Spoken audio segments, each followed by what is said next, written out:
A busy tech executive walked up to me and said, Iyore, I've been sent to some of the best schools in the world to be able to, so I can learn how to lead and structure my sales team.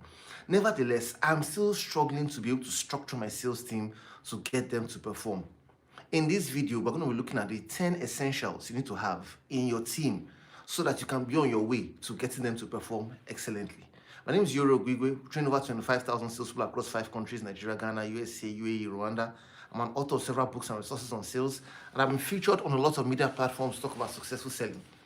My background started when I was selling to HNIs, and I was given a target to sell to 20 HNIs. And in a month, I was able to bring in 21 HNIs. I also participated in a sales competition where I won, and I was sent for the World Cup for an all-expense paid trip. I moved to another organization where I was able to double my portfolio by over 100% in just 11 months. I'm CEO for Ultravantage, and our specialty is in Salesforce management, meaning that we work with teams to help them set up operational structures so that their teams can deliver and deliver in a record time. So let's go to the first point, please. You want to be able to set up your team successfully. There are things that must be on ground. Now, this list is not exhaustive. I've tried to think deeply and make sure that it's as exhaustive as possible. Nevertheless, some of these things you may have to be resourceful as you grow. Not everyone at their stage of business may be able to afford to put all these things in place. But you can be resourceful. So resourceful means to find clever ways to be able to get things done. This means that, for example, somebody says, I don't have a car. What do? Take a cab. That's just being resourceful. We don't have airtime, borrow airtime, right? Just look for ways to get what you have to get done. So my point is, if I mention any point now and you feel, oh, no, this won't work for us, don't cross anything out. Just think of how you can be resourceful to be able to work around it. If you don't know how to go about it, just type in the comment section below, Iyore, I'm having issues with this point. What other options do you think I can deploy for this point? And I'll make reference to some of our clients we've done this for and how we've given them other options to use to get these things achieved at the end of the day. You see, the environment always affects the performance of the salespeople. There's a popular story of a shark. They said if you keep a shark in a small aquarium, it won't grow beyond the size of an aquarium, no matter how long you keep the shark there. But once you take the shark and move it into the sea, automatically it grows to the maximum size in record time, in a very short time. Why? Because we're like that. Environment always affects how we perform. We've seen salespeople who are doing well in a particular organization, selling properly, they move to another organization and they start to struggle.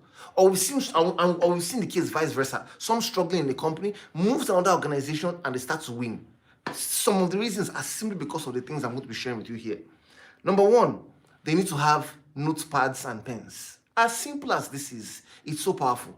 You know, there's a way you can go into a sales meeting to engage your prospects. And when you have a notepad that says, Ade, Words, Sheung, and you have a very cheap looking pen, it can affect and downplay the product and the value of what you're trying to sell. So we always encourage you, no matter what you sell, make sure your salespeople have leather-bound notepads, diaries, something solid that will not rip or get lost. Then a proper pen for them to write. The question will now be, how do they use these materials? And there will probably be another video where we can walk you through how to use these materials to be able to take notes in meetings. So number one, notepads and pens, first point. Second point, proper clothes. Proper clothes. If you missed this at the point of the interview, and that's why the interview is very important, there are things here that you want to make sure that during the interview process, you check to make sure that they are there. This is one of them. Make sure that these people have proper clothes. I've seen cases where you interview people and they say they have proper clothes, but yet when they come to work, they start to dress shabby. And you're wondering, but I thought you said you had proper clothes. And the person comes in with a suit, and the suit, you can tell that the suit was just taken from, in fact, rough. And the wind keeps moving the jacket. It's just a mess. So to avoid all these things, make sure that these things are discussed in the interview. And if not, make arrangements for proper clothes, proper shoes, no drivers, no flats, shoes with laces, proper deodorant so that everybody smells fresh, nails taken care of, not black looking nails, hair essentials, haircuts, trimmed. Now, somebody says, Iyore, but is that not micromanaging? Ladies and gentlemen, in leadership, we always encourage you to make sure that you start with micromanaging. Then, when you realize people know what they're doing, you allow them use their discretion. If you do the reverse, to allow people use their discretion, then when things are getting out of hand, you now want to start micromanaging, you will be facing a lot of pushback. And you realize that some of the people that you ended up keeping your company for so long, they should have been sent away long ago. So you want to go into the details. And part of what you can do is perform a dress audit. What you inspect, your people will expect. This means that if you inspect their dressing and you check, oh, can I see your nails? You're checking here, you're checking everything like I've listed for you here. You would realize that they will intentionally start to make adjustments. Now, I had a boss who used to tell us, don't dress down on Fridays. Everybody, because you're facing prospects on Fridays, make sure you wear your suits.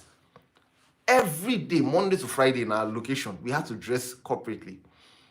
And he always insisted on, he always checked, why are you dressing like this? Why is your shirt like this? It was always a discussion. Because of that, everybody was forced to give it attention.